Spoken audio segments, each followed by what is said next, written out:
Hello dosto, I hope you all are doing good. So today we are going to learn about the environment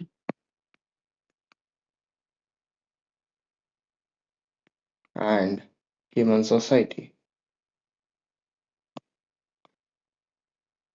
Now this is going to be the second chapter, ठीक है? Second chapter of class 12th, ठीक है? Class 12th का NIOS, ठीक है? तो इसमें हम एनवायरनमेंट और ह्यूमन सोसाइटी के बारे में पढ़ने वाले हैं. Like we have already learned about the environment, like how it evolved. Now we will be, learning in this chapter like how human evolved and how it interacted with the environment and how it started, exploiting the resources of the environment which are present in, present on the earth, and what are the consequences of that. I'll be sharing all the things related to this, but for you, अगर आपने अभी तक subscribe नहीं करा, subscribe कर दीजिए channel को, video को लाइक कर दीजिए, अपने दोस्तों के साथ भी शेयर कर दीजिए. और आप ज्वाइन कर सकते हैं चैनल को, अपना चैनल का मेंबर बन सकते हैं, पार्ट बन सकते हैं कम्युनिटी का. And I will be sharing some premium videos as well, and you will be giving first preference or the priority whenever you are interacting with me while the online classes, or wherever. If you comment in the comment box, you will be given certain priority, so you can join the channel and you will be having certain perks and certain facilities as well after joining the channel. So you can join and subscribe to the channel and share it with your friends as well. तो चलिए चालू करते हैं video को बिना समय गवाए. I welcome you all to the channel. I'm your friend Arun Shamo.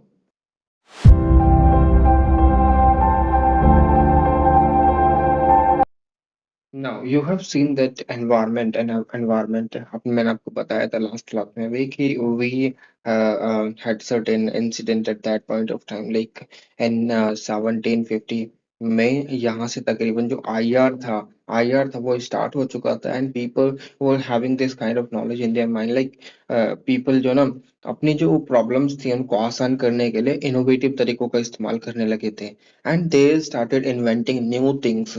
ठीक है, तो उसने कहीं ना कहीं चीजें वहां से कहीं ना कहीं मोल्ड हुई, और अभी तक चीजें जो है ना बहुत ज्यादा मतलब हैम्पर हो रही हैं. और इससे क्या हो रहा है, एनवायरनमेंट पे बहुत ज्यादा फर्क पड़ रहा है.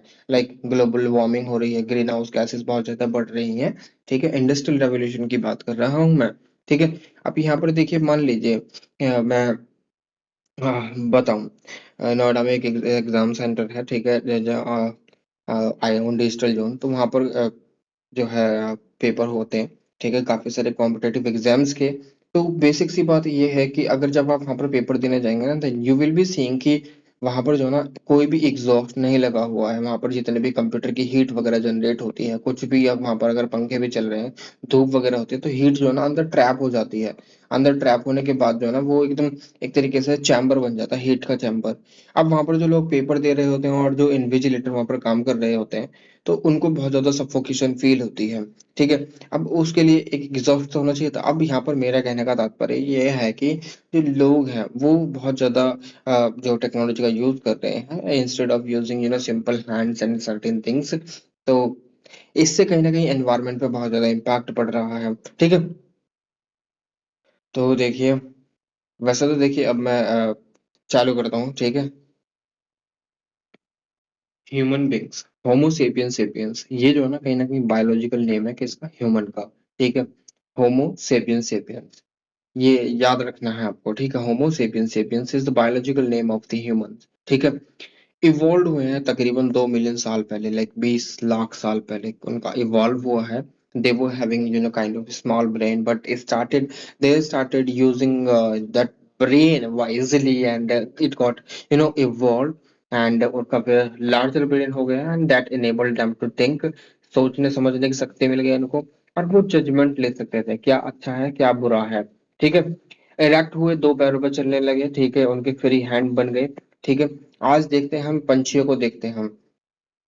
ठीक है, पंछियों को देखते हैं उनके 2 पंख होते हैं, उनके इवॉल्व नहीं हुए हैं, मगर जो हमारे हम ह्यूमंस हैं वो पहले एक एक एप की तरह रहा करते थे, एप की तरह रहा करते थे, मतलब दोनों हाथ पैरों से चला करते थे. But gradually they started get standing position में उन्होंने आना चालू कर दिया, और उसके बाद उनके जो हैंड्स थे ना वो फ्री हो गए. ठीक है, जो कुछ अलग फंक्शन करने के लिए, ठीक है। जैसे कि धीरे धीरे जब बच्चा होता है वो धीरे धीरे तो लेटा रहता है, फिर वो क्रॉलिंग करता है, क्रॉलिंग के बाद वो चलना सीखता है, चलने के बाद वो भागना सीखता है, तो ग्रेजुअली इवॉल्व होता है। मगर अब तो वो जल्दी हो जाता है। अब मगर एप को ह्यूमन बनने में, एप हमारे एंसेस्टर्स ही तो है। एप को ह्यूमन बनने में काफी समय लगा, तो ये सारी चीजें भी यहाँ पर थी, ठीक है। अब देखिए in the last few century क्या हुआ कि जो एनवायरनमेंट है काफी एकदम ड्रास्टिकली इसमें चेंजेस हमने नोटिस करे हैं। क्यों? क्यों ये सारे इसलिए क्योंकि जो ह्यूमन है ना उसने कहीं ना कहीं जो एनवायरनमेंट में रह रहे रिसोर्सेज है उनका जो है ना एकदम एक्सटेंसिव स्केल पर यूज करना चालू कर दिया, उपयोग करना चालू कर दिया, और उस वजह से हमें जो है ना काफी सारे जो चेंजेस हैं वो हमें हमारे जो एनवायरनमेंट में देखने के लिए मिले हैं। चाहे फिर वो ग्लोबल वार्मिंग हो, चाहे फिर वो डिफॉरेस्टेशन हो, लाइक लोगों ने अपने घर वगैरह बनाने के लिए, इंडस्ट्रीज वगैरह स्टैब्लिश करने के लिए डिफॉरेस्टेशन करना चालू कर दिया, पेड़ों को काटना चालू कर दिया, ठीक है। And you should have this particular information कि पेड़ जो है ना वही ऑक्सीजन का निर्माण करते हैं। They are the only hope on this planet earth who can generate oxygen. if there is no oxygen there will be no life on earth। so ये बहुत ज्यादा जरूरी चीजें हैं। आपने देखा होगा कि डायनासोर्स होते हैं, they were having a kind of huge size, humongous, mountainous, ठीक है। माउंटेन के जितना साइज हुआ करता है, बहुत बड़े बड़े हुआ करते थे। क्यों उनका साइज क्या होता? क्योंकि उस समय पर जो है ना ऑक्सीजन जो थी, O2 थी, वो बहुत ज्यादा हुआ करती थी। Even when you go in the countries like USA और the other Scandinavian countries, you will see कि वहां पर जो ना लोगों की हाइट काफी अच्छी है। और whenever you go into the Africa और the इक्वेटोरियल कंट्रीज, तो वहां पर आपको लोगों की हाइट अच्छी मिलेगी। पता है क्यों? क्योंकि वहां पर जो है ना ऑक्सीजन की मात्रा सही है, and oxygen always promotes the greater height, ठीक है। ग्रेटर हाइट प्रमोट करती है, ठीक है। वहां पर लोगों की जो मतलब खान पान भी होता है, बेसिक वो प्रिमिटिव टाइप का होता है, मगर फिर भी उनकी जो मतलब रोगों से लड़ने की क्षमता होती है और उनका जो स्वास्थ्य होता है बहुत बेहतरीन होता है, हट्टे खट्टे होते हैं। आपने देखा होगा अफ्रीकन को जितने भी होते हैं, ठीक है। तो ये सारी चीजें मैटर करती हैं। एनवायरमेंटल रिसोर्स को ड्रास्टिकली यूज करना चालू कर दिया, resources has dramatically increase leading to the serious damage and degradation of environment, obviously, ठीक है। In this lesson, you shall also learn about the utilization and exploitation of natural resources and how they being over exploited। तो ये चीजें हम यहाँ पर पढ़ने वाले हैं कि ओवर एक्सप्लोइट करे जा रहे हैं तो उनको कैसे, मतलब कैसे बचा, हम ये भी पढ़ेंगे भाई। अगर इसमें नहीं बताया जाएगा तो मैं बताऊंगा आपको, ठीक है। अलग से बताऊंगा, मगर बताऊंगा जरूर, ठीक है। तो चलते हैं, चालू करते हैं। अब देखिए, primitive humans interacted with the environment for survival, obviously. अब मान लीजिए मैंने आपको बताया था कि rivers are the cradle of the civilization, ठीक है। रिवर्स क्रेडल है सिविलाइजेशन की। जहां पर रिवर होगी वहां पर एक प्रिमिटिव मैन रह रहा है, तो वहां पर उसको पीने के लिए पानी मिल जाएगा, और वहां पर उसको रहने के लिए वो शेल्टर तो बना ही लेगा, या केव वगैरह में रह लेगा, ठीक है। केव वगैरह में रह लेगा। अब उसको खाने की जरूरत पड़ेगी तो वो रिवर से जो है ना कहीं उसको प्रोक्योर कर लेगा, ठीक है, ऑब्टेन कर लेगा, in the form of fish हो गई, या अदर जो लिविंग ऑर्गेनिज्म जो रिवर में पाए जाते हैं, मरीन ऑर्गेनिजम्स, ठीक है, मरीन लाइफ, ठीक है। तो वहां से वो ऑब्टेन कर लेगा, ठीक है। तो ये सारी चीजें भी होती हैं, ठीक है। अब ये जो आदमी था, जो प्रिमिटिव ह्यूमन था, ये कहीं ना कहीं इंटरेक्ट कर रहा था किससे? एनवायरनमेंट से काफी अच्छे तरीके से, ठीक है। अपने जो सुबह को उठना, हम उठने के बाद हंटिंग पे जाना, हंटिंग से आने के बाद अपने फिर खाना वगैरह पकाना, and he was not having like ये भाई कि मुझे क्या नाम है पका हुआ खाना ही चाहिए, नहीं, पेड़ों पे जो फल वगैरह लगते हैं उनको खा लेना, कभी पत्ते वगैरह खा लेना। तो ऐसी चीजें हुआ करती थी। बट ग्रेजुअली जब इंसान सोचने समझने की शक्ति प्राप्त करने लगा, तो फायर भी इन्वेंट हुई भाई साहब। फायर इन्वेंट हुई, इवोल्यूशन हुआ फिर ह्यूमन का। ह्यूमंस जो है लास्ट में आकर होमोसेपियंस बना, होमोसेपियंस सेपियंस, ठीक है। तो ये कहीं ना कहीं हमने चीजें देखी हैं, ठीक है। हंटिंग से लेने के बाद फायर का इन्वेंशन, फिर उसके बाद उसका फिर इंटेलिजेंट यूज करना, सेटलमेंट, मतलब एक तरीके से एक जगह पर सेटल हो जाना, फिर वहां पर एग्रीकल्चर चालू कर देना, फिर एनिमल रियरिंग करना, पशुपालन जिसे हम बोलते हैं। फिर उसके बाद इंडस्ट्रियलाइजेशन आया हमारे पास, ठीक है। बड़े बड़े महलों में रहने लगे राजा रजवाड़े। तो इस तरीके की चीजें हमने देखी हैं। तो वही सारी चीजें जब मैं आपको यहाँ पर अब थोड़ा सा डिटेल में बताने वाला हूँ।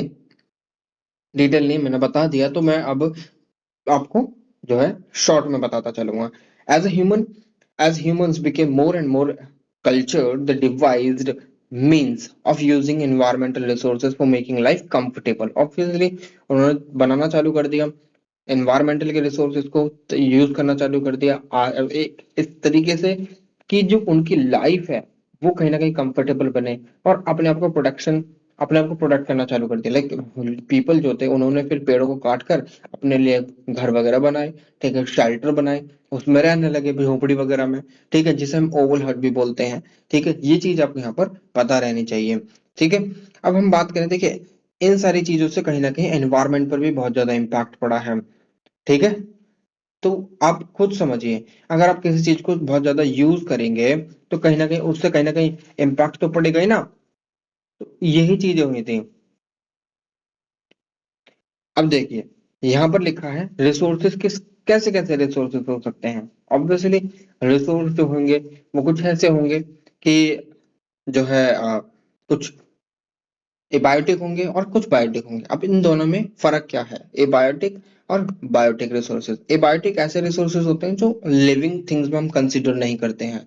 ठीक है, लाइक वो सांस नहीं ले सकते हैं, दे कुड नॉट रेस्पायर। ठीक है, जो बायोटिक रिसोर्सेज होते हैं जो वो रेस्पिरेशन प्रक्रिया उनमें चलती है।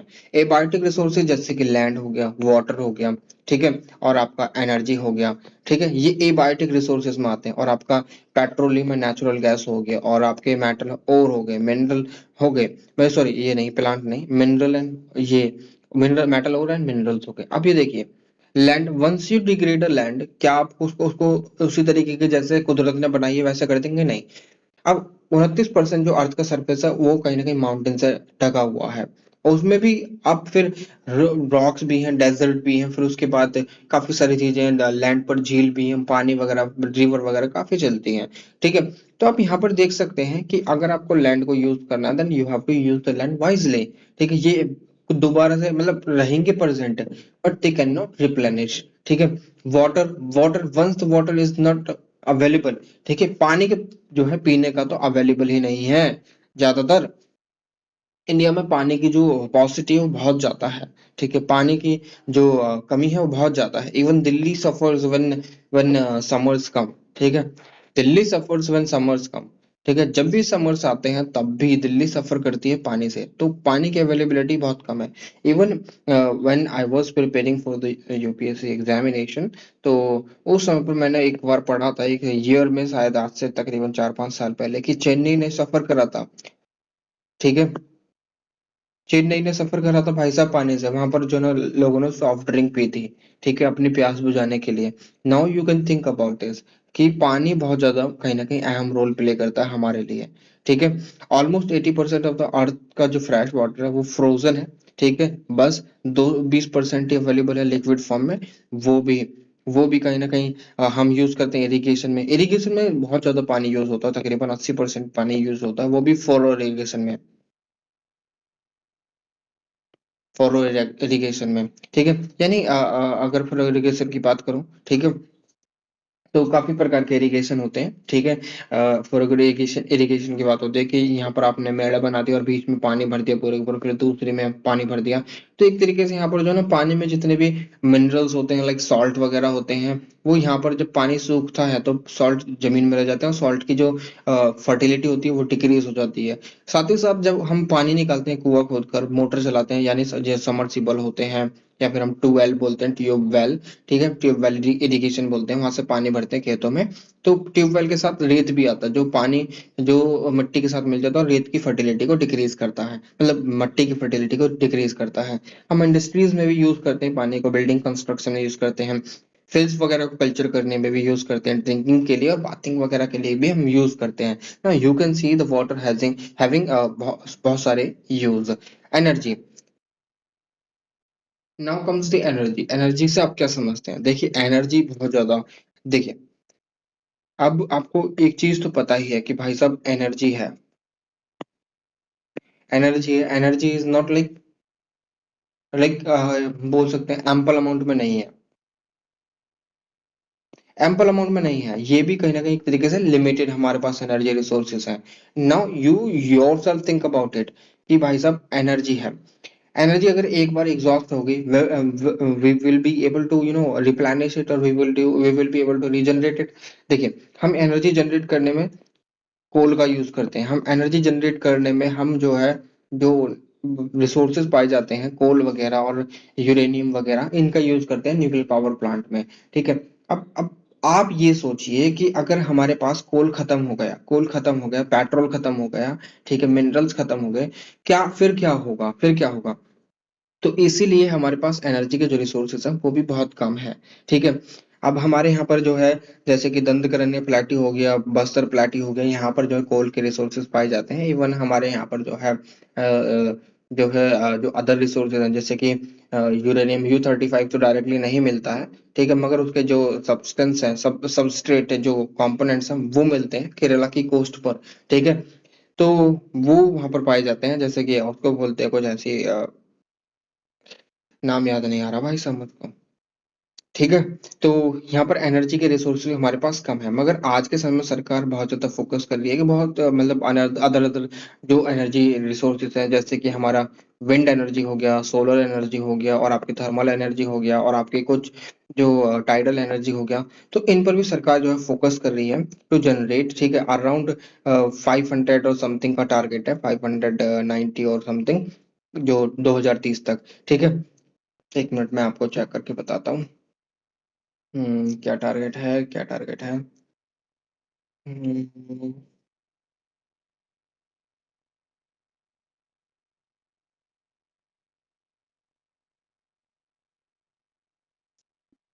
500 गीगावाट, 500 गीगावाट का टारगेट है। ठीक है। रिन्यूएबल एनर्जी का हमें जो अकम्प्लिश करना है बाय 2030। ठीक है। तो ये चीज हमें यहाँ पर करनी है। तो आप यू योर सेल्फ कि आप सोचिए, अगर एनर्जी एक बार को, अगर आपके घर में लाइट नहीं है, how will you be spending your day? Will you be able to spend your day without your mobile phone? Okay, or without your computer, without your PC and all? ठीक है। तो ये सारी चीजें जरूरी हैं। Even when you are in summer, when you are in summer, and if you don't have electricity, you will be suffering, and you will be like, एक light वाला लाइट क्यों नहीं दे रहा है यार? ठीक है।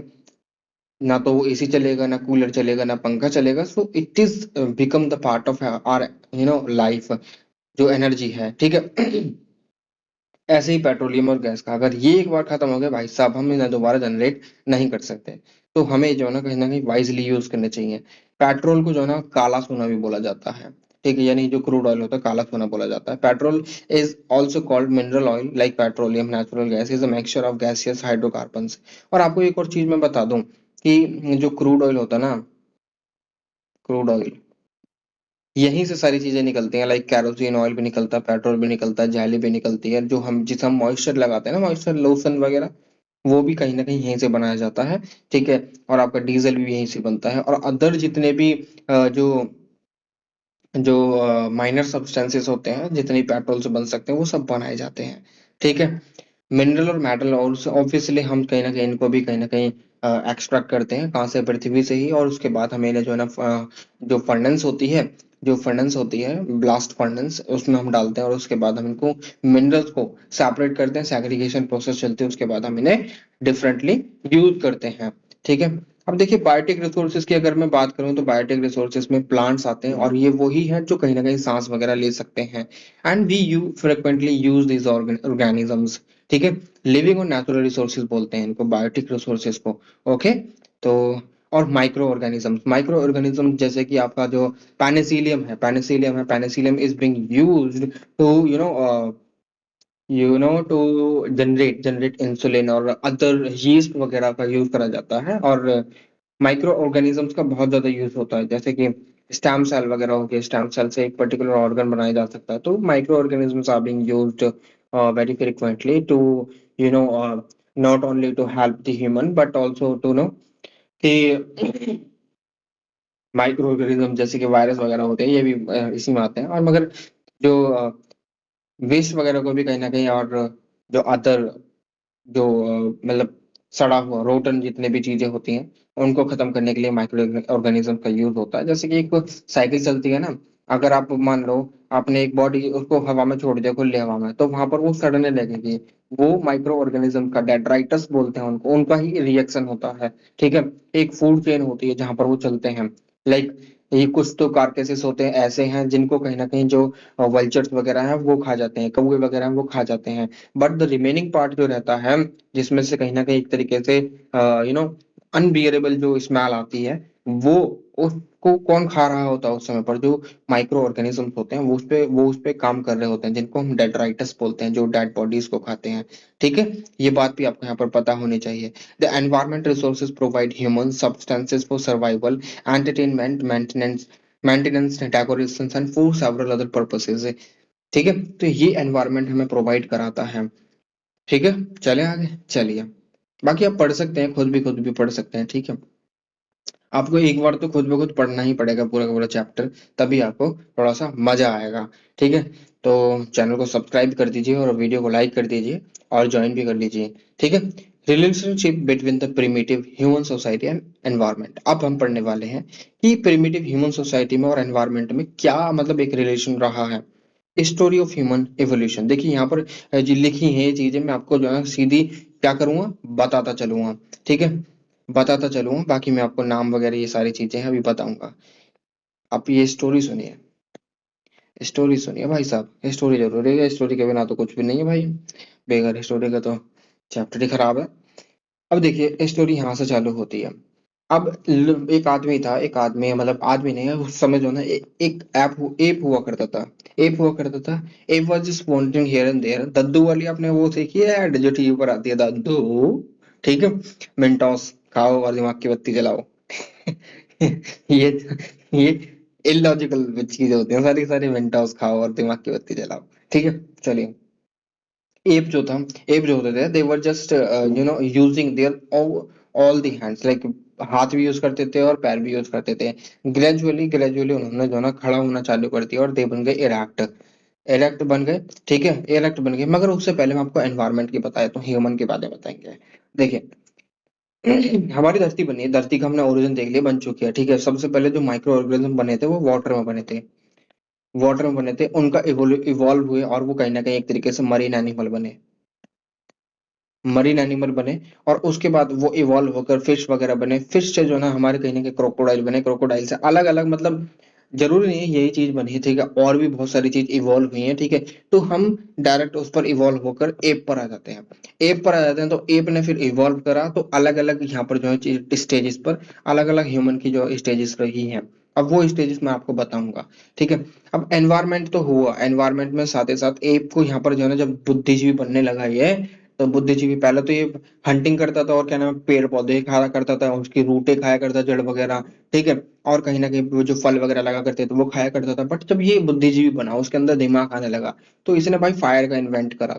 गलती से किसी ने फायर का इन्वेंट कर दिया और उसके बाद इसने जो ना फायर का वाइजली यूज करना चालू कर दिया। खाना पकाना यूज कर चालू कर दिया। अब वो डाइजेस्ट अच्छे से हो रहा था पका हुआ खाना। फिर उसके बाद इसने जो है ना जब फायर का इन्वेंट हो गया तो पैलेस्टोसिन चल रहा था। जब डायनासोर्स का अंत हुआ था उस समय, उसके बाद पैलेस्टोसिन चला, वहां पर वो उसको हम आइस एज बोलते हैं। आइस एज बोलते हैं। उसके बाद जब धीरे धीरे जब फायर का इन्वेंट हुआ और आइस पिघलने लगी, तो जो ये जो आदमी था, एप जो था, इवॉल्व हुआ है मैन जो था, वो धीरे धीरे क्या करने लगा भाई साहब, हम जो है ना अब बीहड़ में से हम थोड़ा जंगलों की तरफ चले गए। अब ये जंगलों की तरफ मूवमेंट करने लगा, जंगलों में अंदर जाने लगा और पेड़ पौधे काट कर वहां पर जो है देखने लगा क्या चल रहा है क्या नहीं चल रहा है। अब इसने क्या सोचा, इसने जब जा रहा था एक जगह से दूसरी जगह, तो इसने जो है ना कुछ जो फल वगैरह ये पेड़ पौधे जो खा रहा था उसके बीज वगैरह गिर गए होंगे बीच में। तब जब ये उस रास्ते से दोबारा आया ना, तो उसने देखा कि भाई साहब यहाँ तो बीज उगे पड़े हैं। अब इसके अंदर एक और चुल उठी। ठीक है। ये कहा कि यार जब ऐसा हो सकता है, हमें फिर हंटिंग वगैरह और ये घूम घूम कर खाना इकट्ठा करने की क्या जरूरत है, क्योंकि कभी खाना मिल रहा है कभी नहीं मिल रहा है। ठीक है। तो यहाँ पर जो है ना ये अब सोचने लगा कि भाई साहब हम जो है ना खेती भी तो कर सकते हैं। फिर ये एक जगह पर रहने लगे, यहाँ पर सेटलमेंट चालू हुआ। सेटलमेंट सेटलमेंट चालू हुआ, एक जगह पर रहना इनका स्टार्ट हो चुका था, एक जगह पर ये अब रहने लग गए। ठीक है। तो यहाँ पर अब ये फर्स्ट टाइम एग्रीकल्चर भी प्रैक्टिस चालू कर देते हैं। फिर इनके बाद इन्होंने एग्रीकल्चर के साथ अपने इन्होंने पशुपालन भी चालू कर दिया। पहला जो पशु था वो था डॉग, ठीक है, डॉग को डोमेस्टिकेट करा था सबसे पहले, डॉग इनका पालतू पशु बना, ठीक है। तो इस तरीके से चीजें चलती रही और आज हम जो है इस कागार पर हैं कि हम अब इवॉल्व हो चुके हैं। तो ये कुछ स्टोरी थी ह्यूमन की। गोरिल्ला, चिंपैंजी, गिब्बन, ओरंगुटान, ठीक है। तो ये कुछ चीजें थी मैम ने, अब मैंने जो है ना आपको शॉर्ट में बता दिया सारी चीजें, आप मगर पढ़ सकते हैं यहाँ पर, ठीक है। अब देखिए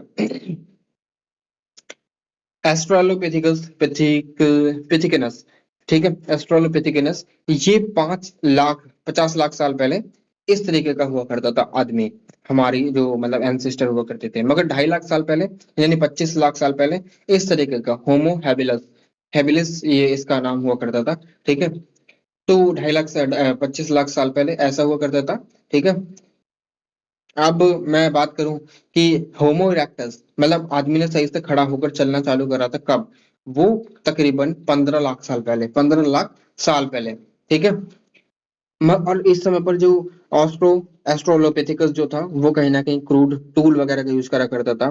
मगर जो होमो हेबिलस था इसके अंदर भी थोड़े चुल मची और इसने भी अलग अलग तरीके के फ्लेग वगैरह, पेबल वगैरह का यूज करना चालू कर दिया, पील करने के लिए स्किन को, उसको फिर टीयर करने के लिए, फिर उसको जो जो जो वो होता है अंदर का जितना भी होता है, ठीक है, उसको बाहर निकालने के लिए अलग से, ठीक है।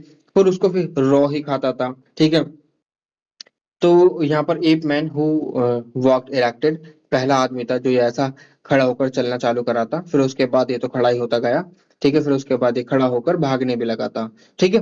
लार्ज हंटेड लार्ज एनिमल, जब ये इसकी इस शेप में आ गया ना, तो अब इसको पता चलेगा भाई हम तो बड़े बड़े एनिमल्स को भी कहीं ना कहीं हंट कर सकते हैं। इसके जो स्टोन थे वो शार्प हो गए थे, बहुत ज्यादा शार्प हो गए थे, ठीक है। कुल्हाड़ी वगैरह स्टोन की यूज करने लगा था, ठीक है। तो ये सारी चीजें यहाँ पर हुई थी। होमो इरेक्टस, ठीक है। अब next about the homo erectus were the Neander Neanderthal man, homo sapiens Neanderthals, ठीक है। They belong to the same species to to as do the modern homo sapiens, ठीक है। ये यहीं से बिलोंग करते हैं, इसी स्पीसीज से बिलोंग करते हैं। और कहाँ पर पाए जाते थे? यूरोप हो गए, एशिया हो गए, अफ्रीका हो गए। अभी भी आप काफी सारे लोगों को ऐसा देखते होंगे कि नियंदरथाल, मैं आपको फोटो दिखा दूंगा, ठीक है। या आप गूगल कर लेना, आप गूगल कर लेना नियंदरथाल, ठीक है। देखोगे तो कुछ जो है ना एक प्रिमिटिव मैन और एक तरीके से बनमानुस की तरह ही लगेगी वो ठीक है? तो मैं ज्यादा कमेंट नहीं करना चाहता हूँ, ठीक है। तो यहाँ पर फिर अपना एक लास्ट वाला जो युग आया जिसमें होमो सेपियंस जो इवॉल्व हुए और होमो सेपियंस सेपियंस ये बनकर रहे, ठीक है। चले आगे, देखिए इस तरीके से इवोल्यूशन हुआ है। एप यहाँ पर डायोपेथिकस हुआ, रामापेथिकस हुआ, ये टबस्टस हुआ, ये से जी, या फिर एस्ट्रालोपिथिकस बोलते हैं अफ्रीकन, ठीक है, अफ्रीकन। यहाँ पर होमो हेबिलस हुआ, ठीक है, धीरे धीरे खड़ा होना चालू करा। फिर यहाँ पर ये होमो सेपियंस हो गया, फिर होमो इरेक्टस, पहले होमो इरेक्टस हुआ, फिर होमो सेपियंस हुआ, फिर होमो सेपियंस सेपियंस, ठीक है। ये जो होमो सेपियंस है वो नियंदरथालन से था, ठीक है। ये चीज आप देख सकते हैं, समझ सकते हैं।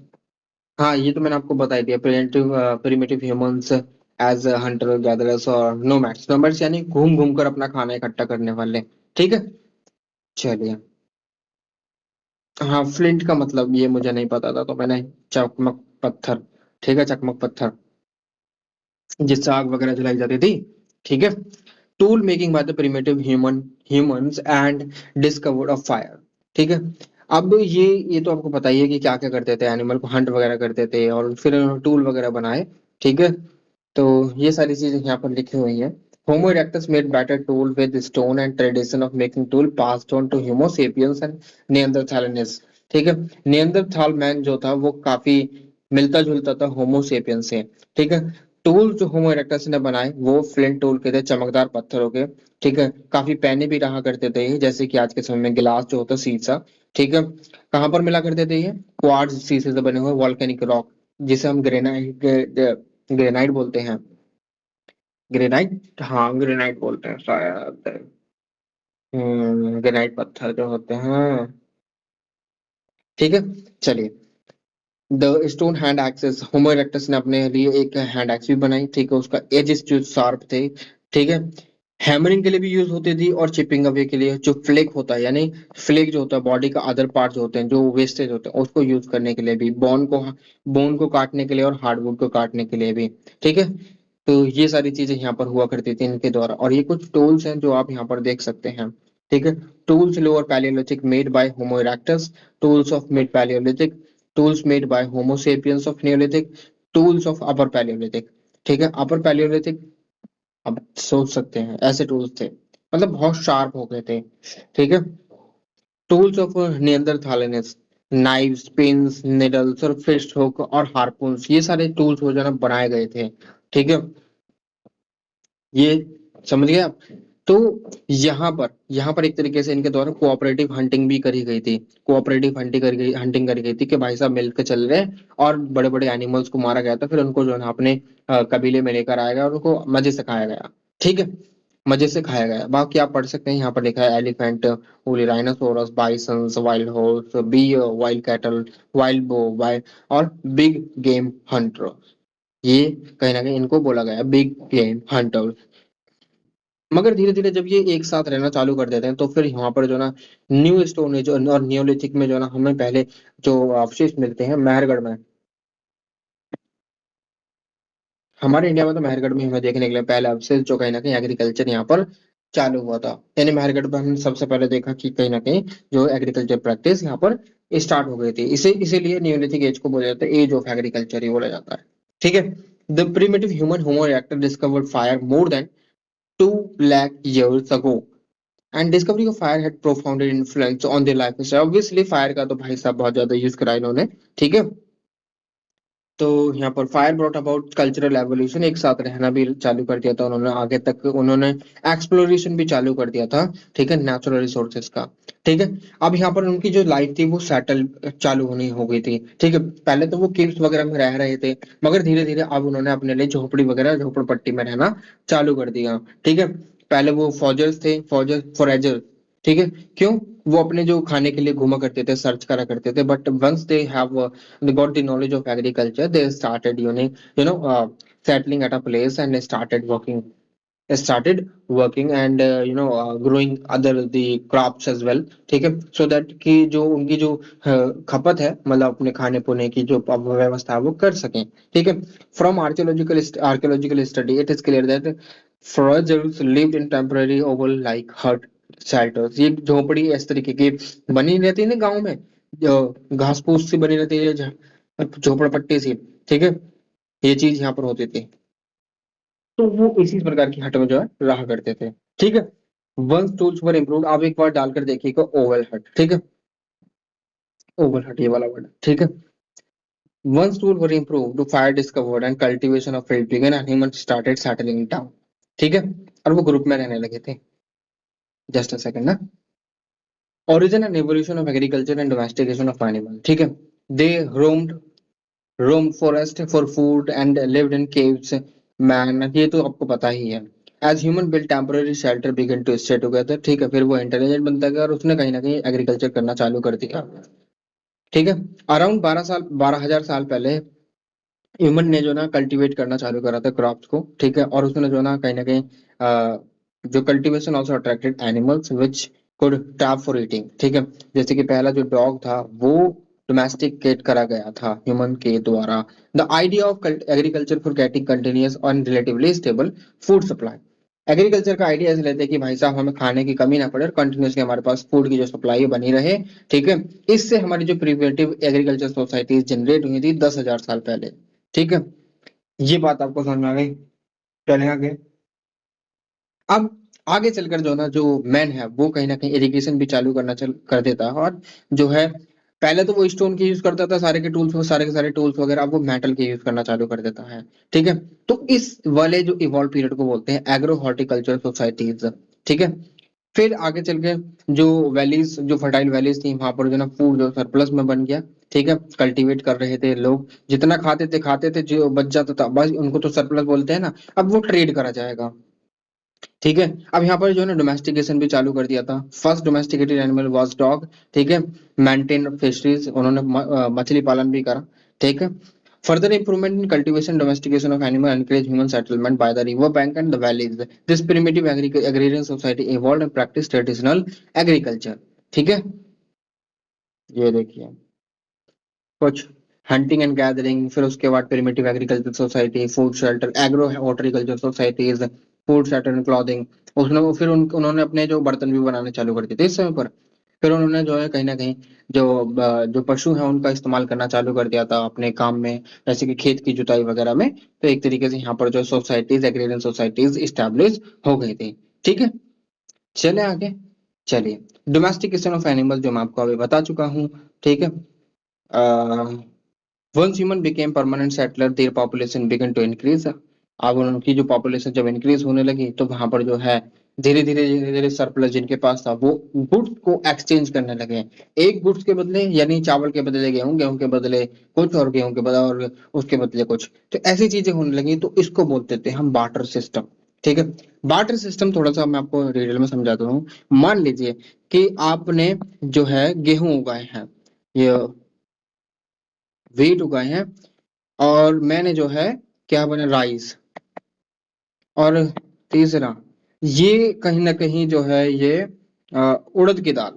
ठीक है, उड़द की दाल, काली वाली दाल। ठीक है, उड़द इसने उगाए हैं। अब इसको जो है ना उड़द की दाल की जरूरत है, तो थोड़े व्हीट जो है ना ये इसको दे देगा, उड़द ले लेगा इसके बदले में। अब राइस वाले को कहता है कि भाई साहब मुझे चावल खाने हैं उड़द की दाल से, तो ये भी इससे ले लेगा। ठीक है, अब यूं कहेगा कि भाई मुझे भी तो खाने हैं, तो राइस इसको दे देगा। तो ऐसे ही चीजें एक्सचेंज हुआ करती थी। इस सिस्टम ऑफ एक्सचेंज को, मोड ऑफ एक्सचेंज को बोला जाता है बार्टर सिस्टम। ठीक है, बार्टर सिस्टम। ठीक है, मगर कभी कभी ऐसा होता है राइस जो खा रहा है बंदा, यार मैं तो जमीन पर रखकर थोड़ा ना खाऊंगा, यार मुझे कटोरी भी दे दो। तो एक पोर्टर हुआ करता था, पोर्टर जो बर्तन बनाया करता था, तो राइस के बदले बर्तन ले लिए। ठीक है, ऐसी चीजें भी हुआ करती थी। चलो ठीक है, ये बात हुई तो ठीक है, अलग बात है। अब देख यहाँ पर invention of wheel, invention of wheel, देखिए थोड़ी सी आवाज आ सकती है आपको पीछे से, I really sorry for that. ठीक है, तो यहाँ पर देखिए इन्वेंशन ऑफ द व्हील की बात करूं मैं, तो देखिए यहाँ पर जो यहाँ पर इंसान था, ह्यूमन था, अब वो एक जगह से दूसरी जगह ट्रैवल भी करता था। भाई साहब पैरों से कितना ही दूर चला जाएगा, थकेगा ना इंसान।